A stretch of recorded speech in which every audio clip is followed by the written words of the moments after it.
Okay, Bill, the recording has begun. So if you'd like to take it away, we are so excited to have you with us this evening. Thank you so much for sharing your time and all of the experience that you're about to present. Okay, you've seen this slide enough. Psychedelics and the transformation of palliative care. Let's move on to the next one, team, okay? Okay, take you way back. Believe it or not, I was once 23 years old. And I was a graduate student at the University of Göttingen in Germany. And it feels like a fairy tale, really. But believe it or not, psychedelics were totally legal and totally uncontroversial. And they were simply a new drug that Sandoz Pharmaceuticals would send to any psychiatrist who wanted to try them out with his patients, sent through the mail. No big deal. And the next slide here, if you can get there, Hans Karl Leuner, the psychiatrist at the university's clinic, was doing a study with a new drug that I had never heard of before that was supposed to evoke memories of early childhood. And that sounded interesting. And at this point, I had not heard the word psychedelic. I had no idea what psilocybin was, but I thought I might get some insight into my early childhood, and I asked if I could participate. Two of my friends had been part of his study, and one had regressed to sitting on his father's lap, and his father had been killed in World War II, and it was very inspiring and healing for him. And the other one saw what he said was hallucinations of SS men marching in the streets. And I thought, gee, I've never seen a real hallucination. This sounds interesting. So anyway, I asked if I could participate. And I was asked if I got drunk very often, if I was in good health, and I was. So I was led to a little basement room, given an injection of a drug I had never heard of called psilocybin, and left alone. And in those days, uh, Leutner had just published this monograph you can see on the screen, The Experimental Psychosa, The Experimental Psychoses. And it was hoped that the psychedelics would give us some understanding of schizophrenia. And it was assumed that large doses simply made people psychotic because there was no appreciation for supportive set and setting yet. You were simply given the drug and left alone. And most people had wonderful adventures with paranoia and panic and confusion. Next slide here. But anyway, I did have a amazingly positive experience. And in spite of the lack of support, and I became known in the clinic as that interesting American who had the mystical experience. And I then met Walter Pankey, who had just done the Good Friday study at Harvard, who came through on a traveling fellowship. And we quickly became friends. And he began teaching about supportive set and setting, including using music and coming out of the basement and have someone present to hold your hand if you needed it. On to the next slide here. And the rest of my history, the last, 62 years or so, in many ways has been footnotes to that first awakening to the incredible potential of psychedelics. We're going to focus today, after some introductory material, on their application in palliative care. But first, I want to make sure you all appreciate the incredible varieties of alternative or expanded states of consciousness that we can access with the wise and competent use of psychedelic molecules. On to the next. You're all familiar with what we call aesthetic experiences,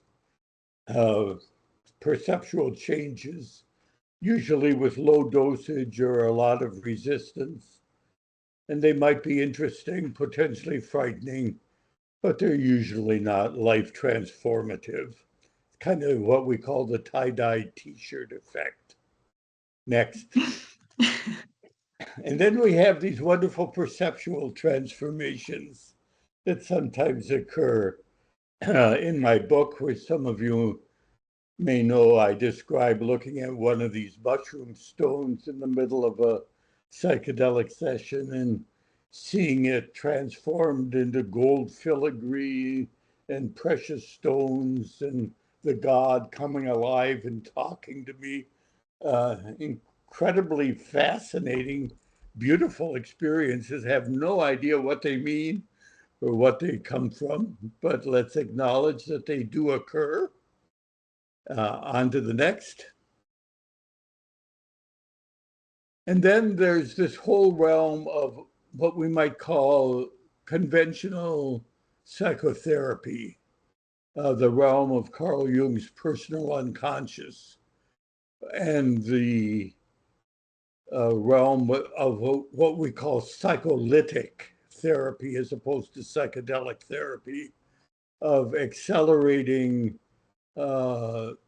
confrontations with grief and guilt and shame and anger, working through traumas in early childhood, sorting out interpersonal relationships, the realm of Carl Jung's shadow, but really tied in with this particular lifetime, the life of the ego, which is certainly very important in its own right.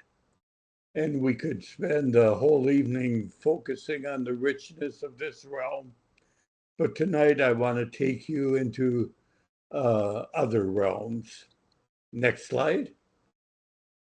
Let's acknowledge that there are what we call bad trips or psychotic experiences, but they are very improbable when psychedelics are administered in the context of a supportive relationship and with good preparation in a safe container, as we say.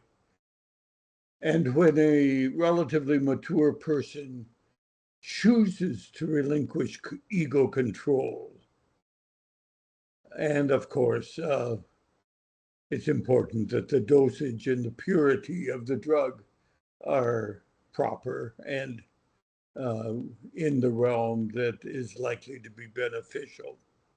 Onward. Oops, back one. Oops, okay, onward. Okay, once again. As I'm fond of saying, just as if you were going to go skiing for the first time, if you're going to take a psychedelic, it certainly makes sense to have some instruction and some orientation, and above all, being in a grounded interpersonal relationship where you feel safe and open, that you're ready to confront anything that looks potentially frightening or even beautiful, that you don't try to control the experience, but you welcome, receive whatever emerges, trusting the meaningful unfolding of content from the wisdom of your own mind. And the importance, obviously, of choosing to trust, not just being passive, that you turn off your intellect. You don't try to think cognitively in the middle of a session. You collect experiences, and then you activate language and conceptual thought at the end of the day and decide what words you want to put on the experience. And the other important area is exploring psychosomatic symptoms like nausea and tremors, and not just complaining about them. Usually they have meaning if you go into them and work with them. Next. Okay, then we have what we call transcendental forms of experience. And this is what most of us never heard about in graduate school. But beyond the realm of the personal unconscious, we've discovered in person after person after person encounters with visionary and archetypal forms of consciousness and what we call unitive mystical consciousness. Moving on. Visionary archetypal is geometric patterns, mandalas, fractals, images akin to Gothic arches or Islamic domes, gemstones, visionary landscapes, gods, goddesses, images of birth. Next. And I just try to communicate that a little in art here. For those of you who have not encountered this in your personal experience, either with or without psychedelics, these inner realms of imagery that we see with our eyes closed are incredibly vivid and jewel-like and multidimensional. And it's almost like you can be an atom going through an electrical grid or moving towards the center of these unfolding multidimensional mandalas. Next. And Jeremy Narby and others have suggested, radical as it sounds, that we're actually seeing DNA spirals and things like that, that we have an inner directed ability to perceive subatomic structures in our brains. And he even argues that DNA emits photons, which might explain the sensation of light with our eyes closed. And that is intriguing, and it explains imagery like this particular slide. But to move on to the next slide here, when people report vast inner landscapes, or the next, visions of gods, next, Buddha, the Christ, on, Kuan Yin, onward, gemstones. Where does this come from? This no longer looks like microscopic structures of our nervous systems. Aldous Huxley wrote this wonderful essay, Why Are Precious Stones Precious? Why do we give diamonds and rubies and so on to one another on precious occasions or special occasions? And his argument is that it is precisely because they remind us of the innate archetypal gemstones in our own minds, whatever minds are. Next. But let's acknowledge the mystery here. We're really just crawling out of the primeval mud, I think, in trying to understand. We see this incredibly detailed imagery with closed eyes. What's going on? Are we accessing something spiritually? Is this encoded in our DNA? Are we creating myths? Is this a memory from a prior lifetime? All I can say is I don't know.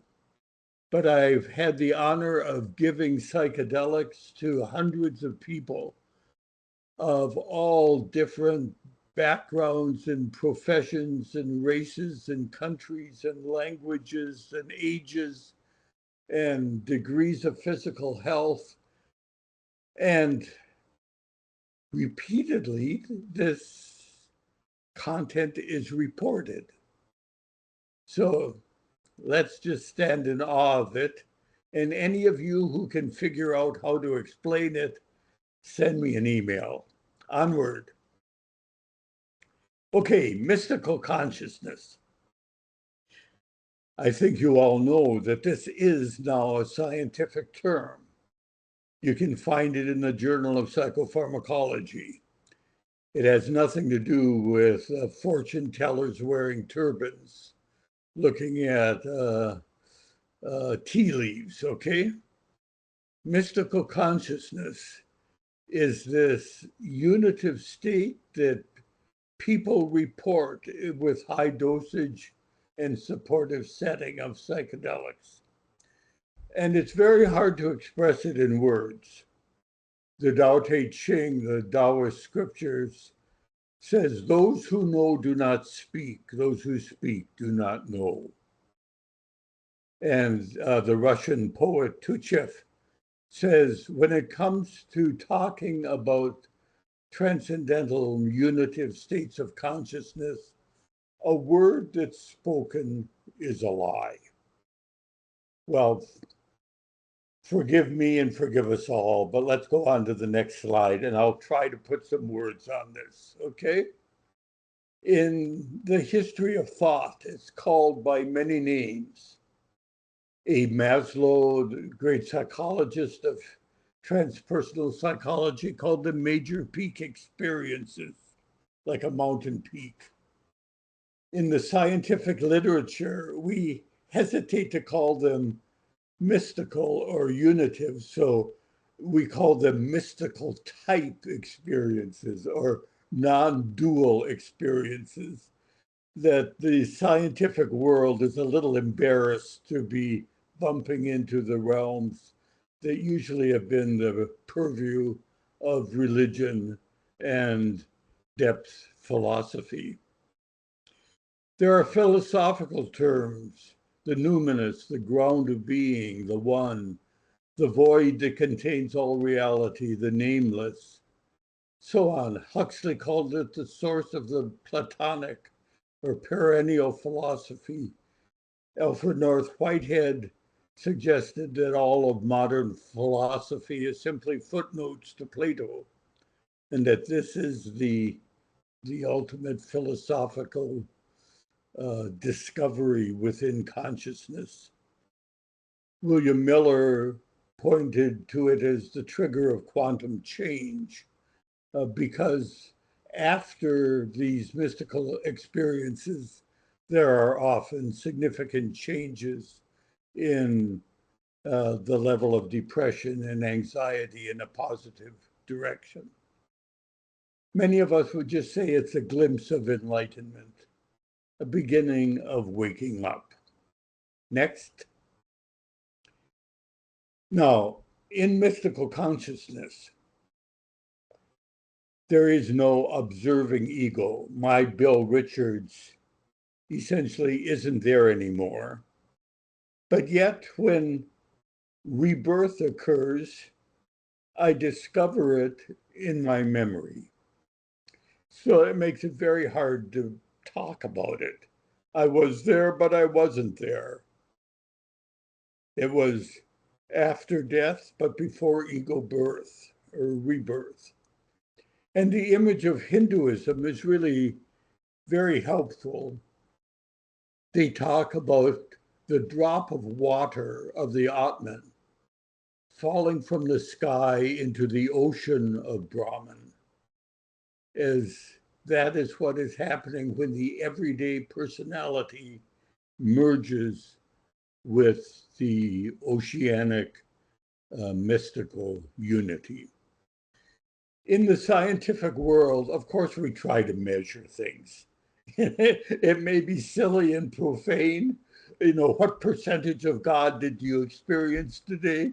It's kind of silly, but this is the growing edge of science. And generally, we use the definition that Walter Pahnke used in his definition, that mystical consciousness is a state of awareness that includes, when examined retrospectively, claims of unity, transcendence of time and space, intuitive knowledge, a sense of sacredness or awesomeness, deeply felt positive mood, and ineffability and paradoxicality.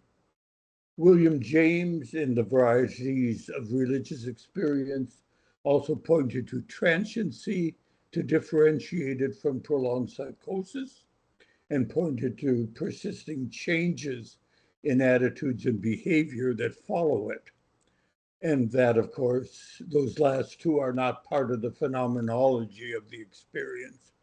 And these categories have been condensed and they're being expanded and revised. That's what we do in the scientific world.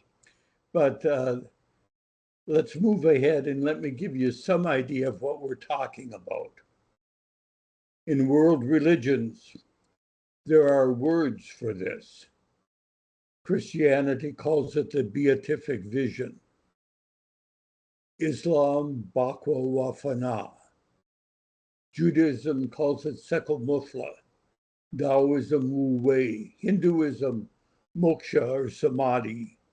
Buddhism, nirvana, being in celestial Buddha fields, encountering the pure land, a glimpse of Satori. This is there are countless attempts to express it in words. This is one I like to share simply because it's written by a fellow with no graduate study in philosophy. He was in treatment for alcoholism and had never gone to college, but it's kind of delightful. Here goes. The most emotional experience I had during the day was feeling as though I had died and was drifting into space, moving away from the earth. I started to become very uneasy and nervous, and then the clouds seemed to move aside for me to pass. I was terribly frightened. I felt so alone out there all by myself. Sometimes I seemed to be moving much faster, the clouds parting more swiftly. I wanted very much to go back, but I knew I could not. I began to drift more slowly now and had become more calm. The clouds had gone by. From here, it is difficult to explain onward. There was nothing. It was like drifting into empty space. It was so beautifully bright you could see nothing. Then far off, a small cloud or flower appeared. The beauty and colors were so intense it brought tears to my eyes, but I could not turn away from it. I stretched out my arms to encircle it, but it was growing like a beautiful flower. It became larger and larger until I could no longer control it. Next, then it burst into such magnificence and beauty as everything seemed to open up. I was laughing at the happiness it gave me. I screamed as I pointed. At that time, I thought I was God, but I couldn't be. This was God, and this must be heaven? I became very confused again. If God was here and I was here, I was God. God was me at that time. It seemed all men were here. We must truly all be one. I thought this is what has been said about eternal life. Isn't that a nice description? Onward. Here's one more. This is from a cancer patient, actually treated with dipropyltryptamine, a short-acting psychedelic, very much like psilocybin. I first went to a place that seemed to completely lack the qualities of this world as we know it.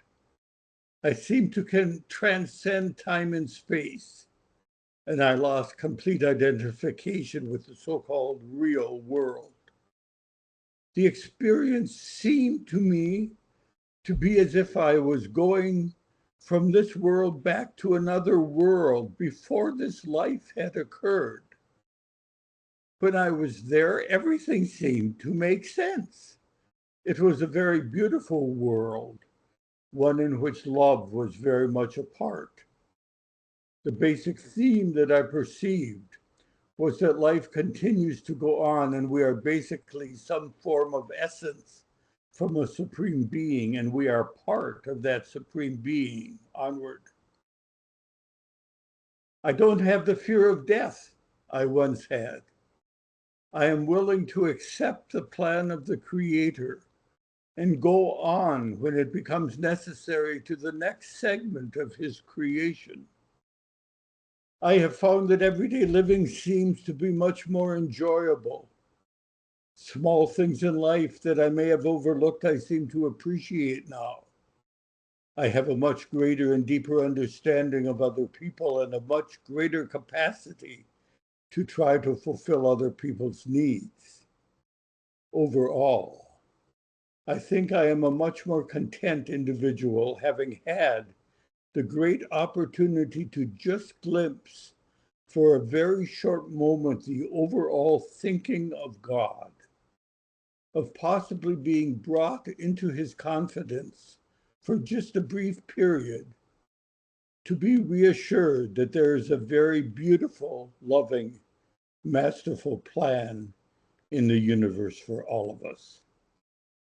Beautifully expressed. This was a 40-year-old man with 2 children and a wife who actually lived for a full decade after this experience. But it's one example of how meaningful this can be to some cancer patients. Onward. Then there are experiences people happen to have with open eyes. This is one, I'll let you just quickly read it, of just meditating on a rose and feeling a sense that everything is ultimately one. It's hard to explain that.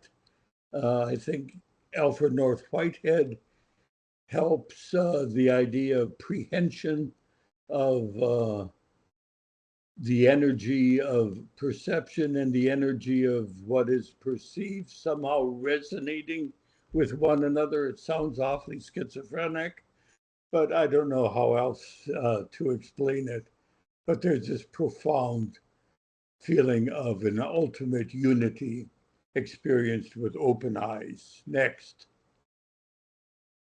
And here's one in the auditory framework. Various pieces of music were wonderful, multidimensional. I could hear tiny variations, subtle changes in shadings, in voices and instruments, as if I were inside the mind of the composer as he heard it. There was a sense of the composer touching the divine and channeling its perfection down to the human level so other people could be aware of it and uplifted too, but simultaneous awareness of the impossibility of the task as imperfect human beings, imperfect instruments, and imperfect voices are involved. Somehow, all of that imperfection was woven into the perfection the music was channeling. I was inside the music, the composer, the players, the singers, the shaft of the woodwind, the metal keys of the woodwinds, and the fingers pressing the keys. Nice experience of unity. And it makes me think, shouldn't we do some research projects with some composers and very fine musicians and see how it might impact their careers and their own creativity? Okay, unity. Second category, transcendence of time and space. It's hard to say anything about this other than it's what we call infinity in mathematics or eternity in religious scholarship. It's not a world continuing time, but it's outside of time. It's the Zen Buddhist idea, if you can be in the present moment fully, in the middle of the present moment, you can find a door that opens to the eternal. Moving onward here, just some art next that just tries to, this is Alex Gray's attempt to depict it next. This is my partner Edna Emmett's painting for the cover of my book. Next. This is just one I've always liked by painter Alice Kelly. Onward. So the next category is intuitive knowledge. And this is very important, and it's very undervalued and under-recognized in most of our universities. Next. William James called it the noetic quality of religious experiences. Next. Rudolf Otto, a psychologist of religion, long ago, differentiated between the rational, the irrational, and the non-rational, or the intuitive. We're all capable of being rational, and we're all capable of being irrational, but we also are capable of intuition. And that's when we know we're in love with someone, when we appreciate beauty. It's not a rational thing, it's an intuitive thing. And that's what seems to be manifesting itself in these transcendental experiences. Onward. It's very interesting in the academia realm. We talked about the theologian Paul Tillich being influenced by his studies of Schelling, the philosopher, and that Schelling in turn was influenced by Plato. But the inference is that the influence came from reading their writings in libraries somewhere in the original languages. And it's kind of a radical new thought to say that maybe Plato and Friedrich Wilhelm Joseph von Schelling and Paul Tillich, in the depths of their mind, all experienced the same thing. And that the source of their systems, though it resonates with other thinkers, really comes from their own inner experiences and not from their rational thought. Next. Okay, what do we know? If you know things, tell us. And certainly the stark reality of these transcendental realms, that they feel more real, more fundamental than the state of consciousness we're usually in, is reliably reported. Many people would call it God. Some people don't like that word God. They'd rather call it the ground of being or ultimate reality. Or Edmund Sinnett at Yale called it the purposive properties of protoplasm. A Buddhist might call it the void that contains all reality. You can call it whatever you want, but there's something that is incredibly meaningful, magnificent, and powerfully, awesomely revelatory.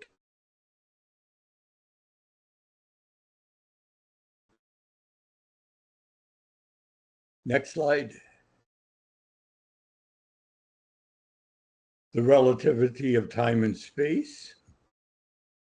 The Dalai Lama has a book called the universe in a single atom, or something like that. But it's that idea that time and space and substance, these Kantian categories in which we think, are not as ultimately real as we tend to think, and that the world of quantum physics and quantum biology may actually be very similar in some ways to the realms that are being encountered in transcendental states with psychedelics. Onward. Jeremy Narby, anthropologist, says simply, once you've seen, you cannot unsee. Sometimes these experiences happen spontaneously to people, just once in a lifetime, but they remain vividly in memory and generally are reported as treasured grounding in one's life. Onward. Now, here's a powerful insight, and it could be a big delusion if you want to argue about it. But when you are in this state of consciousness, it seems absolutely obvious that consciousness is indestructible, what religions would call immortality. The Gloria Patri that many Christians sing on Sunday mornings is it was in the beginning, is now, and ever shall be, world without end, that there really is an eternal world. The philosophy of panpsychism, that everything ultimately may be energy or consciousness. Next. This is one of the most profound insights. We call it the brotherhood of man or the unity of humankind.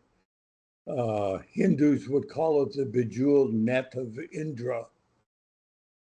But it's this conviction, this experience, really, that within the unitive consciousness, we really are all interconnected.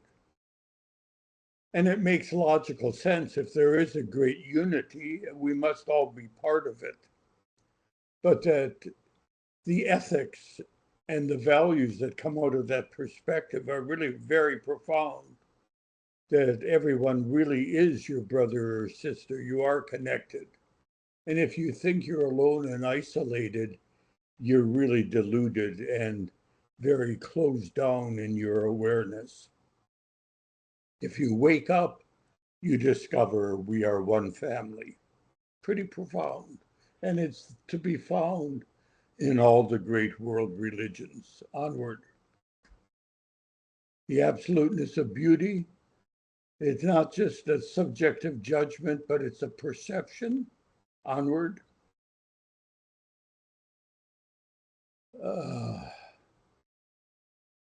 Just awe at these. This is imagery from the Blue Mosque in Isfahan, Iran. In my mind, there is no doubt that the architect either took psilocybin or was a natural mystic. This is classic psilocybin imagery. Onward. There's an insight about the meaning, the wisdom of the psyche. Entelechy means a meaningful unfolding from within in a grounded human relationship. And that's what we witness in psychedelic psychotherapy. What happens with a psychedelic, if it's in a grounded relationship, is not capricious. We may not be able to say in advance what's going to happen, but what does happen when viewed retroactively inevitably is meaningful. It's not just chaotic. Onward. And perhaps the most profound insight, is the primacy of love, love being much more than a mushy human emotion.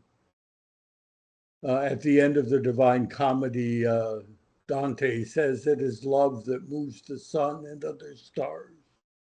And many people having transcendental states will say that at the very core of being was an energy, a creative force that they would say was the essence, in essence, love. Sounds very idealistic, but it's consistently reported in the history of mysticism. It'd be interesting to reread the Divine Comedy as a series of trip reports, you know, the different circles of hell that Dante describes could be short, uh, individual psychedelic experiences. Very interesting. Onward. Sacredness, some people don't like that word, call it awesomeness if you like. Onward. Again, often onward, Gothic type of imagery.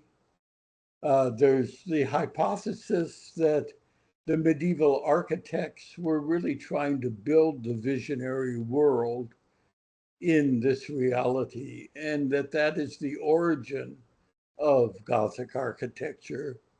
Onward. Or architecture with domes, like the synagogue in Hungary. Next. The classic rose window is very much like a dome, isn't it? Next. Here's the entrance to the mosque in Isfahan again. Next.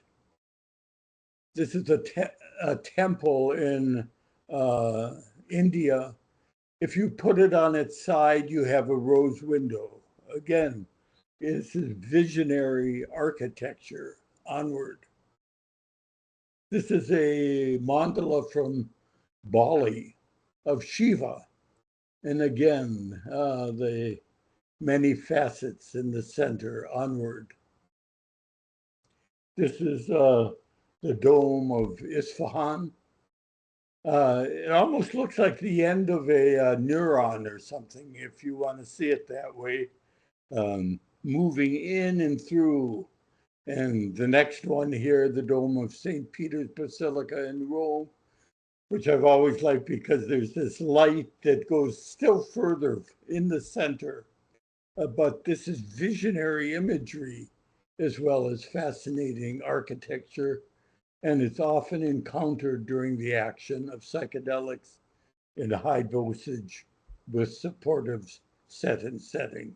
Onward. Deeply felt positive mood. Onward. Joy, love, peace, playfulness. We kind of lose playfulness in our Western religions. The idea of the God who dances, who plays, seems part of this state of consciousness, but above all, this sense of an ultimate harmony of being at home in the universe. Onward. And then ineffability. People will write reports for us because they promise to do it, but there's always a paragraph that says, this is ridiculous. There's no way I can put this into words.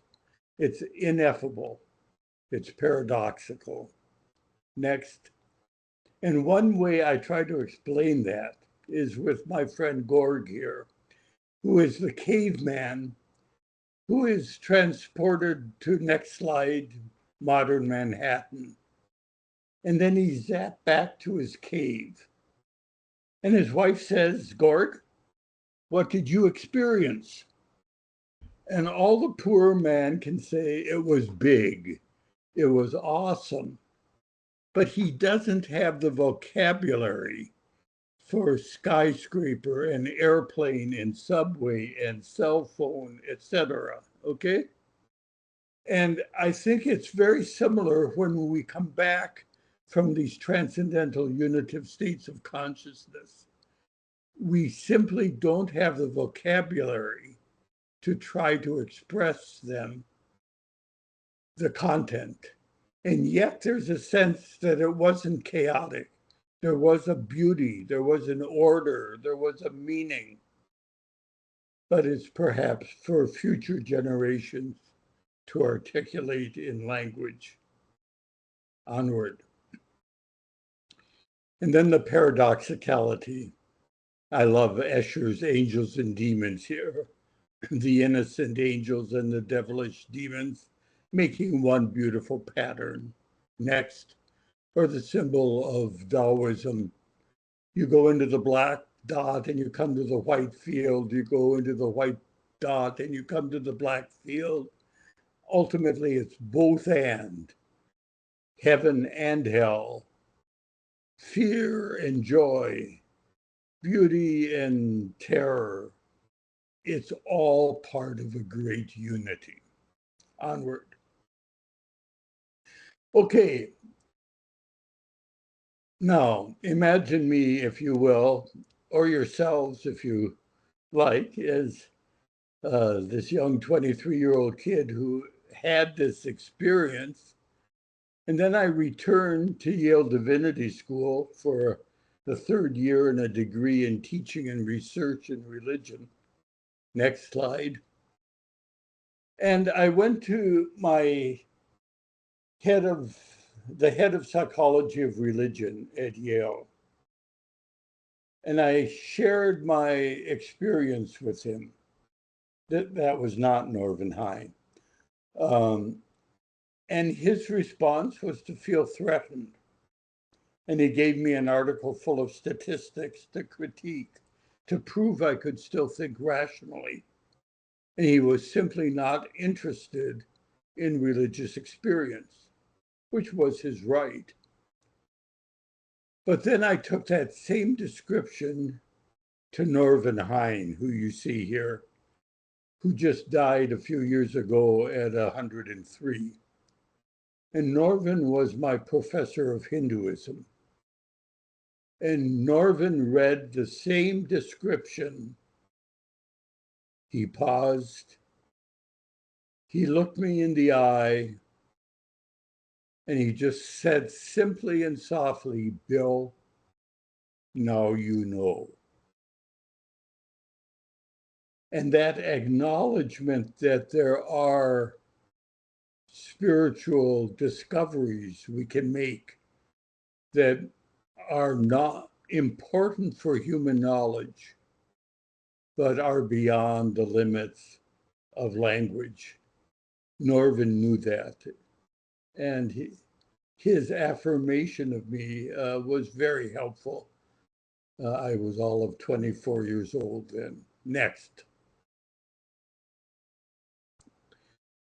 At that time, Walter Peggy and I published an article called Implications of LSD and Experimental Mysticism. It was the first article I had ever co-authored, and it was invited by the Journal of Religion and Health back in 1966. And when it was published, next slide, believe it or not, both Time and Newsweek magazines reported it. And the Time photographers came after us to take our picture. And Wally and I went for a hike in the woods and avoided them. This was just too much too soon. And so they had to put St. Teresa and ecstasy in Time magazine instead of our picture. But it says something about how open and exciting this frontier of knowledge was back in the late 1960s. Next slide. I went on to study psychology of religion, Andover Newton Theological School with Walter Houston Clark. Next slide. He suggested that Moses seeing the burning bush was the experience of external unity, etc. Next slide. And I met my beloved mentor, Houston Smith, who I never studied with, but I treasure having known him. He wrote this wonderful book, The Religions of Man, died in his late 90s, called our attention to the difference between having religious experiences and living religious lives, the importance of integrating insights. He was one of the guides in Walter Pankey's Good Friday study, had friends from many different world religions on a personal level, and was just one of the most joyful, enlightened human beings I've had the pleasure of meeting. Onward. And then I went on to study with Abraham Maslow for a year at Brandeis next year. Next slide. There's Abe. And that was the year he wrote the book, The Psychology of Science. And basically, he's saying there are two types of science. There's science that limits itself to what can be easily measured and controlled. And then there's true science, which is on the frontiers of human knowledge, creating new models, new language, new forms of thought. And of course, that is where the psychedelic frontier is. Next slide. Before that book, he had written Toward a Psychology of Being, Religions, Values, and Peak Experiences. If you don't know them, I highly recommend them. Now, this was the beginning of incorporating appreciation for transcendental states of mind in psychology. Abe himself never took a psychedelic. He was a natural Jewish mystic. He didn't need a psychedelic. And he also had a very acute heart condition, and he died jogging at age 62, actually. So it seemed unwise for him to take psychedelics, and we did not administer them to him. But he was very interested in the psychedelic frontier. And my major assignment as his research assistant was to keep him informed about the progress of psychedelic research. Onward. Okay, then I moved to Baltimore in 1967, where psychedelic research was focused in Cottage 13 here on the grounds of a state mental hospital. And we had, next slide, 2 grants from National Institutes of Mental Health using LSD in the treatment of alcoholism and hospitalized depressed people, basically. And we began the early work with LSD in the treatment of the psychological distress of cancer patients. Onward. Now, to start zeroing in on the work with cancer patients. As some of you may know, the earliest research goes back to around 62 to 66 in Chicago with Eric Kast. And he did 3 big studies with about 300 hospitalized cancer patients. And this was before set and setting were understood. He simply gave them a shot of LSD and left them alone. And if they had a frightening experience, he just terminated it with Thorazine. But some people reported incredibly helpful experiences. And he claimed that it had an analgesic effect superior to Dilaudid and Demerol, that with many people it relieved depression, improved sleep, lessened apprehension concerning death. He called it attenuation of anticipation. We just call it loss of fear of death. But he wrote that his patients, many of them, developed, quote, a peculiar disregard for the gravity of their situations and talked freely about their impending death with an affect considered inappropriate in our Western civilization, but most beneficial to their psychic states. Next. At that time, Sidney Cohen, a psychiatrist in Los Angeles, wrote this book, The Beyond Within, and an article in Harper's about work with cancer patients, Onward. His colleague was Gary Fisher, Onward. Then the work I became involved in at Spring Grove began with therapist Sidney Wolfe giving LSD to a social worker on our staff who developed advanced breast cancer. And in her report, she wrote, "Without the time-space boundaries, life reduced itself over and over again to the least common denominator. I cannot remember the logic of the experience, but I became poignantly aware that the core of life is love. At this moment, I felt I was reaching out to the world, to all people, but especially to those closest to me. I wept long for the wasted years, the search for identity in false places, the neglected opportunities, the emotional energy lost in basically meaningless pursuits. Later, as members of my family came, there was a closeness that seemed new. All noticed a change in me. I was radiant, and I seemed at peace, they said. I felt that way too. What has changed for me? I am living now and being. I can take it as it comes. Some of my physical symptoms are gone, the excessive fatigue, some of the pains. I still get irritated occasionally and yell. I am still me, but more at peace. My family senses this, and we are closer. Onward. Um,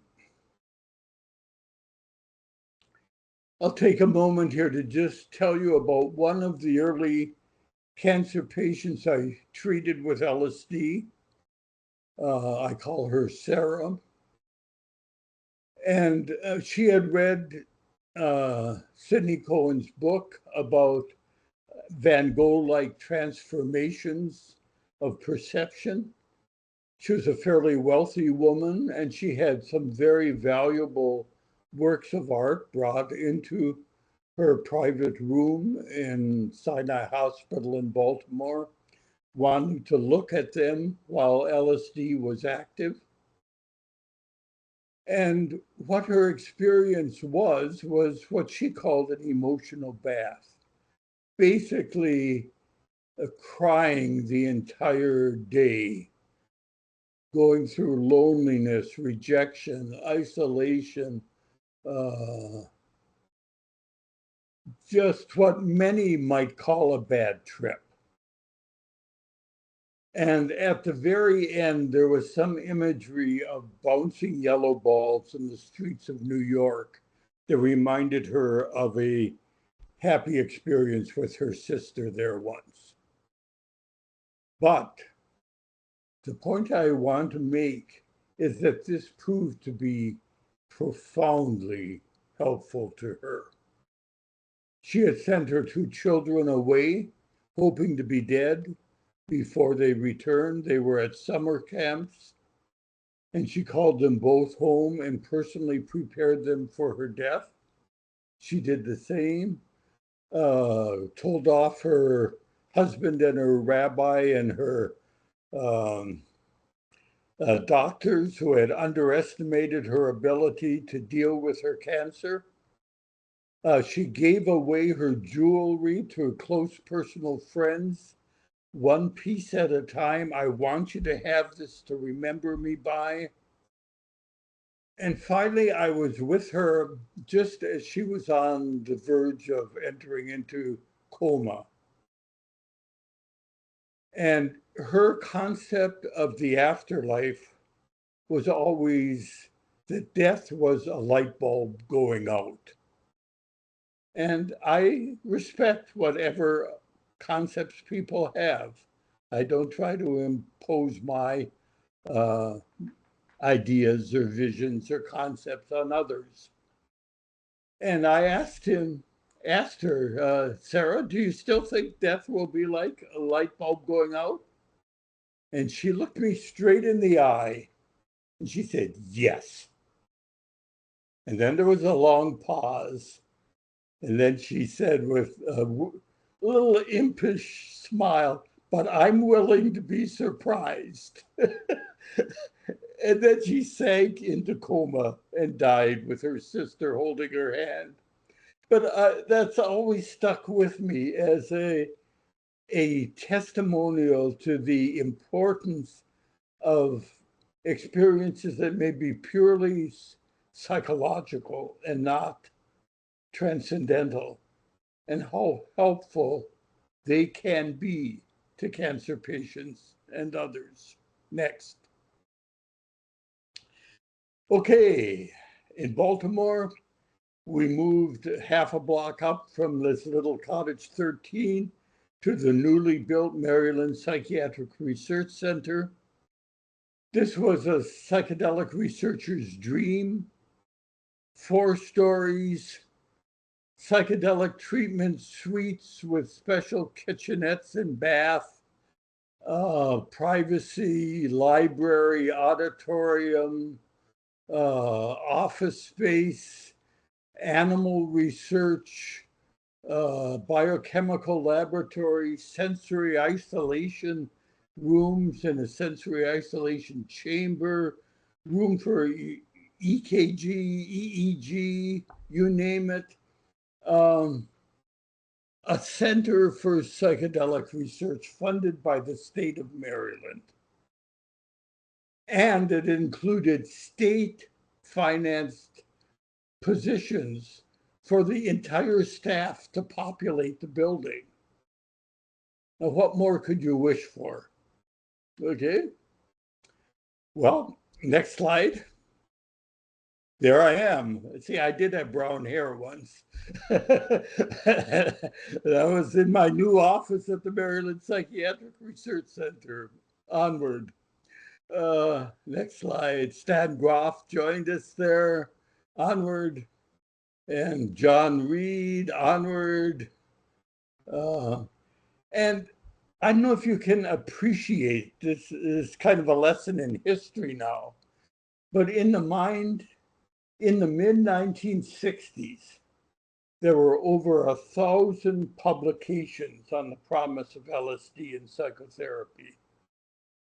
Over 40,000 research participants and patients had been treated, and there had been 6 international conferences. Hard to believe, isn't it? Next slide.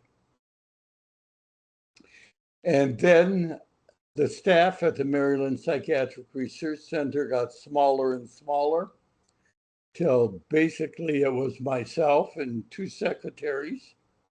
And at that point, CBS wanted to do a 60-minute documentary on a cancer patient. And we thought we had nothing to lose, so we invited them in. I won't show it to you because it just takes too much time. But you can find it on the web if you'd like to see it. But it documents the treatment of one cancer patient with DPT, or psilocybin, I forget which. It was a comparative study of the 2. But it was a very positive response for himself and his family. Next slide. And I went to work the next day knowing that millions of people in the US and Canada had watched 60 Minutes. And I thought the phone would be ringing all day long of people wanting to get into the research study. There was one call in late afternoon from a nursing student who wanted to know the name of the music playing in the background. In the next year, I had 3 inquiries from students writing term papers. And how do we comprehend that? And the best I can come up with was that there were triple taboos here. 1, profound spiritual experiences. 2, psychedelics. and 3, death itself. And together, even though the CBS documentary was positive, if you go to Hamilton Morris dipropyltryptamine or DPT therapy, you can access it if you want to watch it. But people said, well, this is wonderful, but it didn't occur to them that it could be for them or their family, you know, which is just fascinating. Onward. So that ushered in the dormant period. Finally, my job was eliminated with the whole clinical sciences department. The whole Maryland Psychiatric Research Center was transferred to another division of the state. A new director appointed. Psychedelic research no longer existed anywhere, actually, except in the early 1990s, Rick Strassman's work with DMT in New Mexico. And Richard Nixon allegedly declared Timothy Leary the most dangerous man in America. And there was an article in the Baltimore newspaper, The Sun, saying, why are we using state taxpayers' money to give people LSD? You know? And LSD and Leary just became fighting words, you know, scary words. It's hard to imagine now. But that went on for 22 years in our free country. Next slide. And then just to increase my own education, my wife died of cancer in that period. I had an experiential seminar on grief, learning to live through in the present, onward.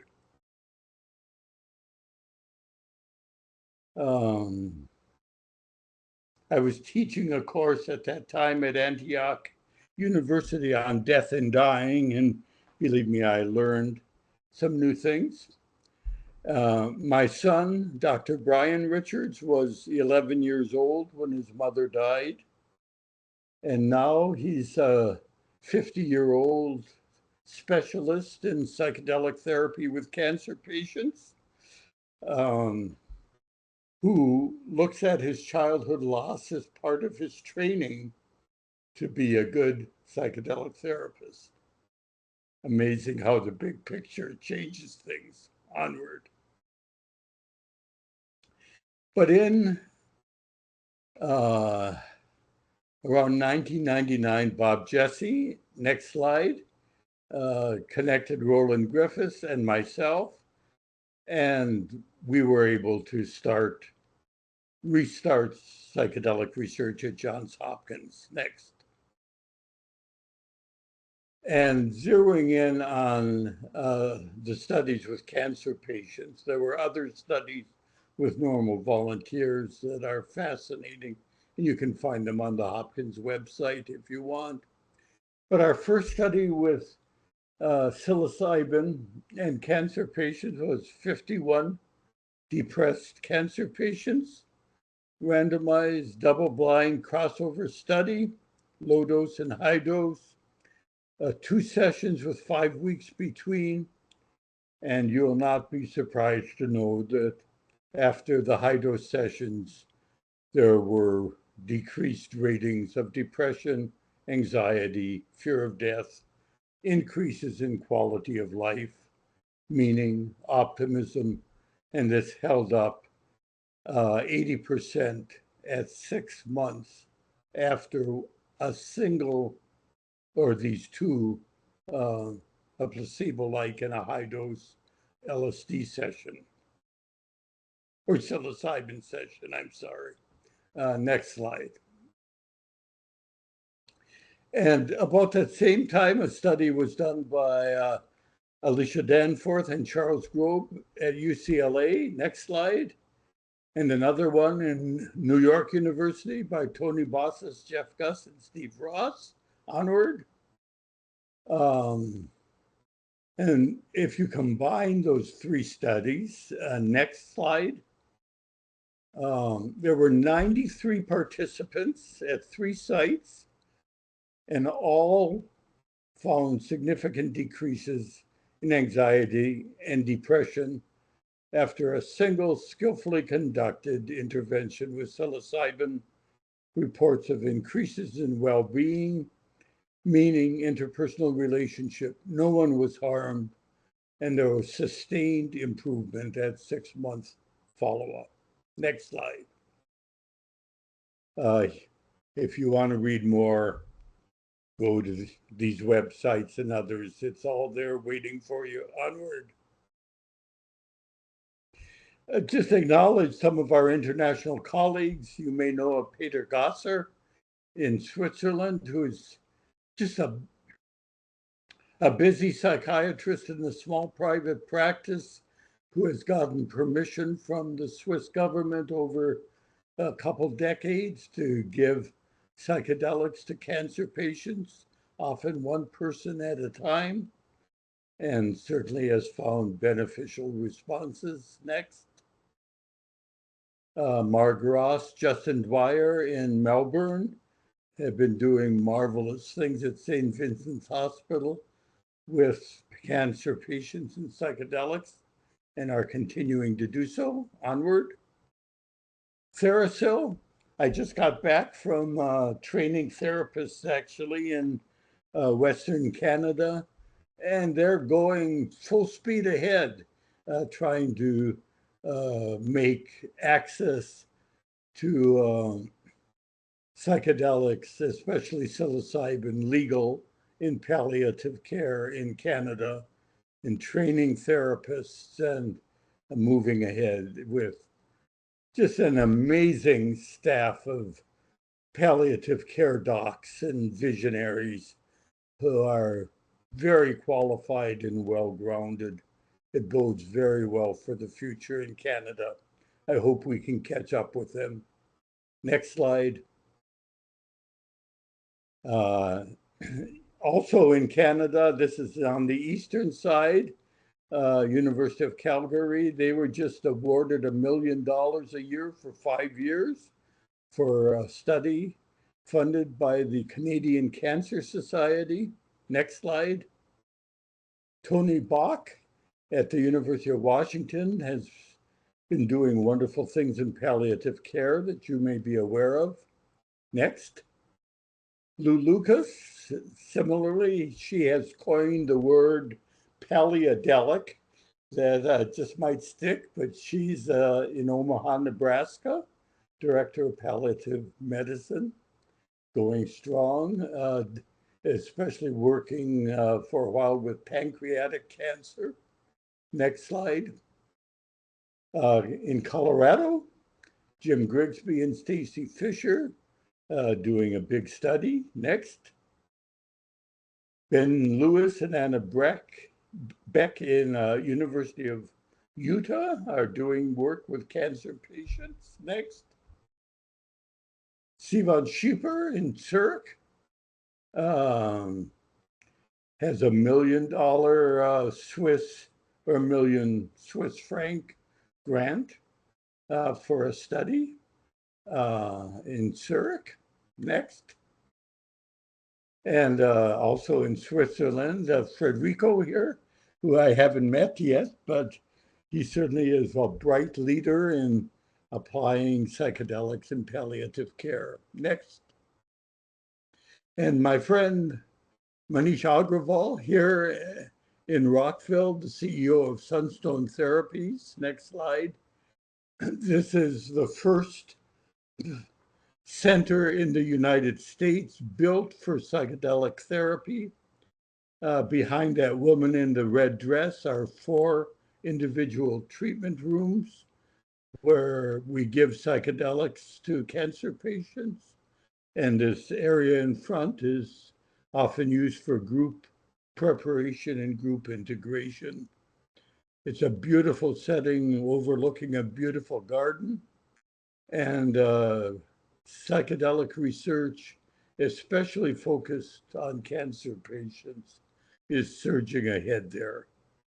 Next. The colleagues there, Mark and Norma and Betsy, onward. And Yvonne, who's also tied in with Dana-Farber Cancer Institute, onward.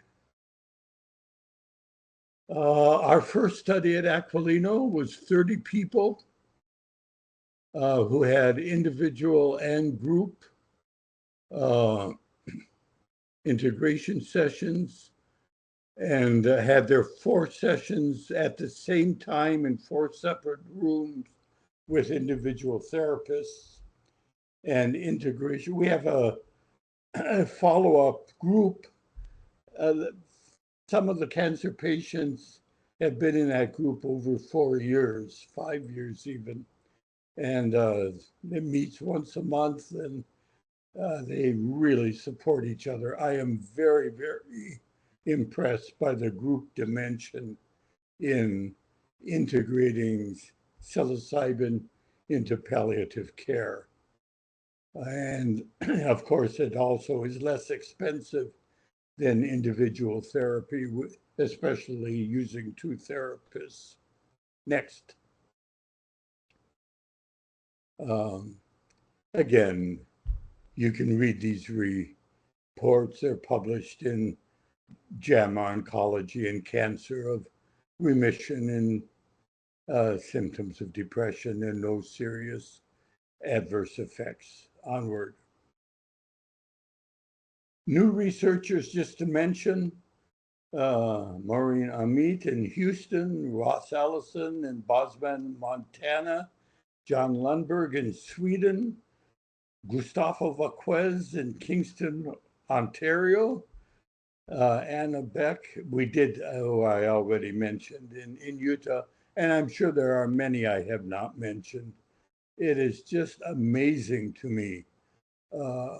Talk about death and rebirth. I would never have imagined that this field would be coming as alive and integrated into society as it appears to be doing. Next.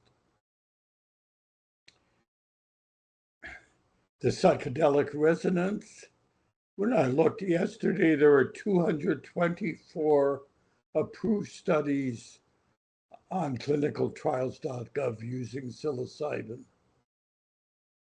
224 approved studies.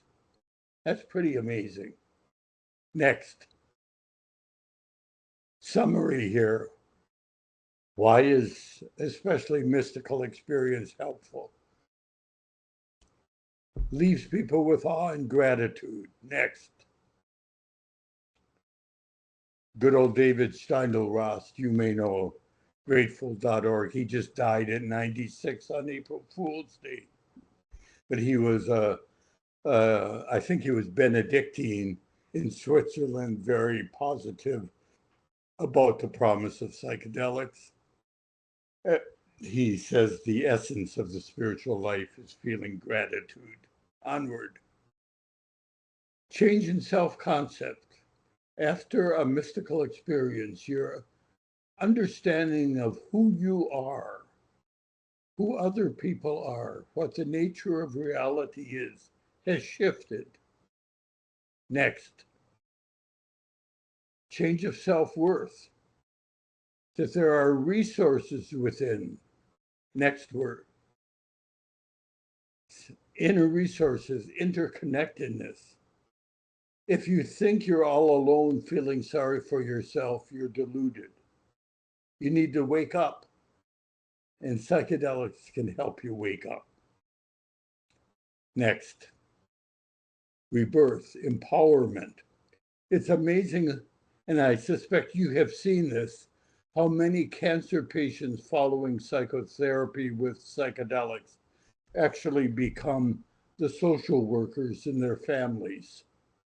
You know, they, instead of lying in bed with the drapes closed, not wanting anyone to see me this way, they're engaged in life, valuing relationships. And it is so inspiring to see. Of course, this is only relevant, remember, to people who are mortal, but it's amazing how many of us there are, okay? Next, more ecological sensitivity, appreciation of nature, onward, next, and loss of fear of death. Let me just comment that I have seen so many people claim loss of fear of death after their psychedelic experiences, but not one of them has become suicidal, which is quite fascinating to me. Uh, like, I'm not afraid of death, but there's no rush, folks. I like it here. You know, I'm going to live this life as fully as I can in the present moment as long as I can. And when death finally comes, I'm kind of curious about that. That'll be an interesting adventure. But there's no rush. And that's really, to me anyway, very impressive. But people live until they die. And I would like to see, obviously, the psychedelics integrated into palliative care in fully legal ways and accessible to people before I die. And I'm 85, so we got to do this fast, okay? Next. Summary here, the memory of states associated with these transcendental states really correlate with very positive changes in mental health and spiritual development. Next slide. Final description here. I'm sorry I'm talking too much. I want to allow some time for discussion here. Effects of psilocybin began to intensify. Sense of self-awareness expanded into a swirling vortex of iridescent light, followed the swirling lighted chain spheres downward, outward into an expanding field of timeless existence, onward. Entered this timeless realm. Awareness of self remained, yet took on a detachment from physical mind-body connection. Hard to put this into words. True self without ego. Total connection with the universe. Complete understanding of the true nature of our existence. A deep connection with this reality.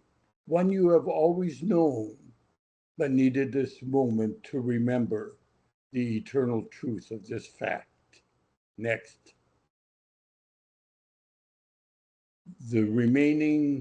After remaining in this infinite pool with a realization of true self, thoughts began to flow back into my mind. First joy and happiness. And I had to share out loud. I said, Bill, I remember now. It brought me to question why we chose to take this form of physical reality to live in, filled with pain and suffering. Our lives are spent exerting enormous time and energy in meaningless activities.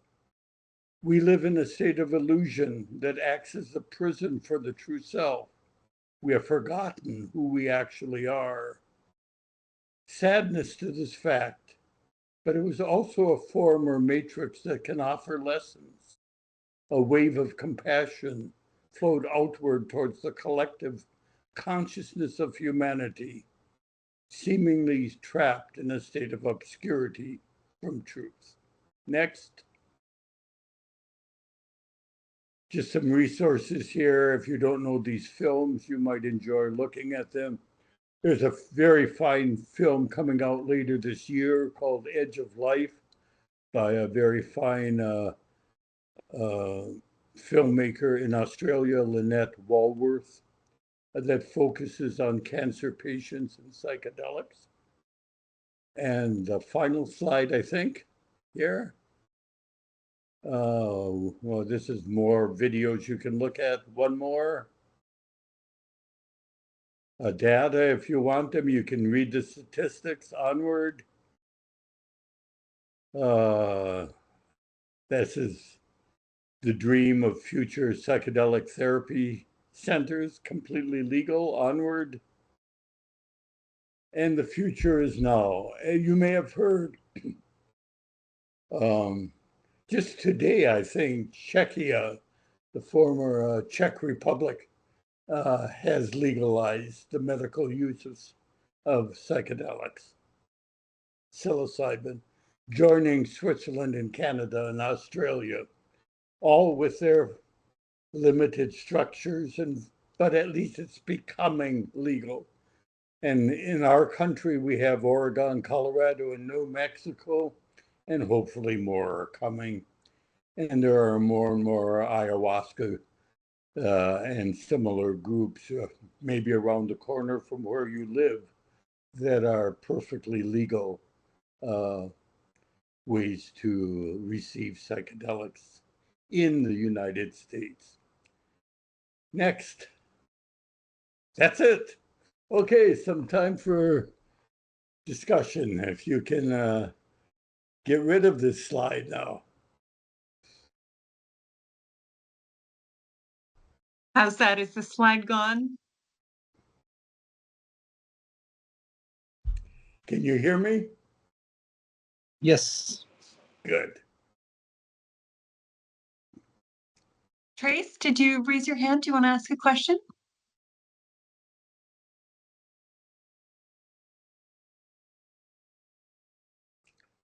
No, thank you. I just want to thank you so much for sharing your amazing journey with us. And I appreciate you. Thank you. I'm sure each of you have your own journeys to share as well, you know? And I applaud each of you as we all move together on this incredible frontier. I had a question. Hi there. Well, first of all, thank you so much for sharing your presentation with us. I was hanging on to every word. And at the very end, you mentioned plant medicine, such as ayahuasca. And so I wanted to know what your experience was with studying ayahuasca and what the similarities and differences are between that and psilocybin. Yeah, I haven't done FDA approved research with ayahuasca, but I have been in South America and experienced ayahuasca on a number of occasions. And for whatever it's worth, my impression is that LSD, psilocybin, dimethyltryptamine in ayahuasca and DPT essentially give access to the same strata of consciousness. Okay. With infinite variety and richness. But I like the idea that the experiences really aren't in the drug, they're in the human mind. Okay. The drug is a trigger. It provides an opportunity, it provides access. And the drugs differ from one another in terms of how fast they open the door, how slowly they close the door, how long they act, but not in terms of the content that they give access to. That's my impression from my own experience, but also from really hundreds of people I've given psychedelics to and their reports. Very interesting. That makes a lot of sense. Thank you for sharing. You're welcome.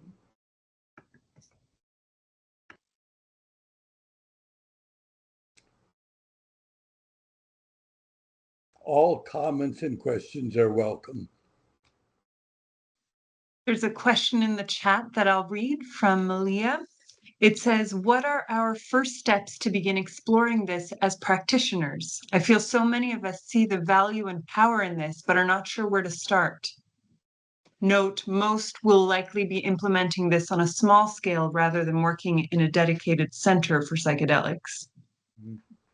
Well, I teach at CIIS, California Institute of Integral Studies, and there's IPI and other places where you certainly can not only get a good breadth of knowledge about psychedelics, including their use in other indigenous cultures over time. But you can also there meet a wonderful collection of potential colleagues who share your interests, and you kind of become part of the community on this threshold. I suffer from optimism, but I wouldn't be surprised if things could move relatively rapidly, at least in having FDA approval for the use of psychedelics in palliative care in the United States. I mean, it's happening in other countries, Canada and Switzerland and Australia and so on. And so far, so good. And there are risks for some people, but as with anything else in life, you get educated and you decide you learn what the risks are for you, and you decide if this is something you want to do or not, But you don't have to have FDA approval to go skiing, even though some people crash into trees, And I would suggest the same principle applies to the wise use of psychedelics. You have to learn how to use them responsibly and wisely, and you have to have access to the pure drug or the pure plant material in appropriate dosage. And you need to be with people that you feel safe with, so you can choose to trust as your own mind teaches you. I love the ayahuasca tradition that when you take a psychedelic, you go into your mind for a lesson from the teacher. And it may be a painful lesson, but it's in the interest of your development, psychologically and spiritually, if you will, So if you just want a good time, don't take psychedelics, But if you really are interested in personal and spiritual development, this is one very valuable tool. Bill, we have a question from Imani. What are your thoughts on ketamine and ketamine therapy? What can I say? I have limited knowledge of ketamine. My son, Brian, is actually more of an authority than I am. There are many colleagues of mine who are working with ketamine because they can't work with psilocybin, okay? And they're getting their clinics set up with ketamine, I think, hoping to use psilocybin when it becomes legal,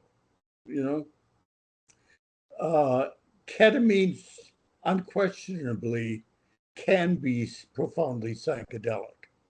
It isn't always, but it can be. And many people have found it incredibly helpful.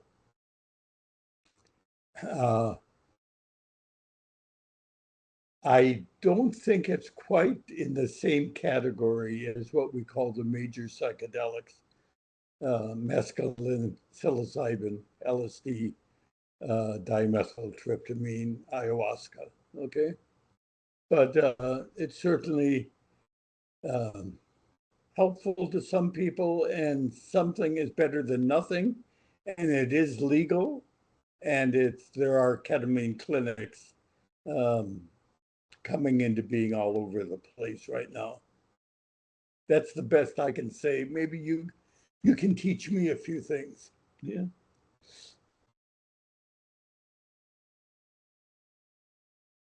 Bill, while we wait for potentially another question, I'm curious if you might share with us the research that you're currently working on. Well, right now I'm labeled a senior advisor at Sunstone Therapies, and I'm a founder at Hopkins, but I'm not actively involved in any particular research right now. I'm mainly teaching therapists how to do psychedelic therapy, writing, supporting, both on the medical frontier and increasingly on the religious frontier. As I have training on in both areas, I can kind of speak both languages and try to interrelate them more. Legare.org, as you may know, is a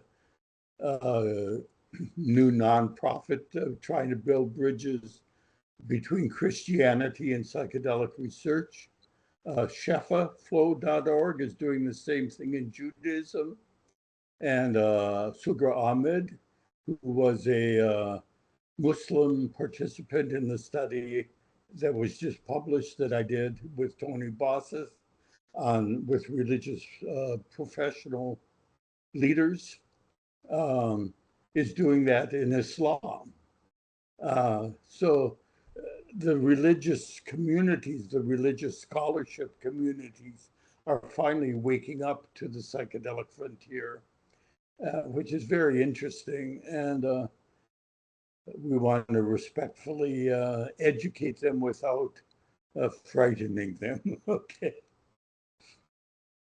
Yeah, the study was the one that I was alluding to, that you had mentioned to me when last we spoke around psilocybin being experienced by people of various religious traditions, and there being a recognition of the common underlying fabric.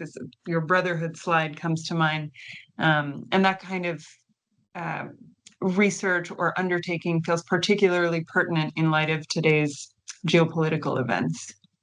Yeah, there were about 30 participants in that study from all different world religions. I wasn't able to get a Hindu in spite of many attempts, but I got just about everyone else. And typically in Christianity, we had everything from Pentecostals to Orthodox, and people basically said it enriched their understanding of their own faiths. Dogma kind of came alive in new ways, in traditions, but at the same time, there was increased appreciation of other religions in the world and other ways of living a religious spiritual life. So it bodes very well for peace on earth. Yeah. I want to acknowledge the time that it is. We are 2 minutes past 7:30. If anyone has any remaining inquiries for Bill while we have him online with us, please voice yourself, just so we can let Bill go to bed. He's on the East Coast, 3 hours ahead of us, right?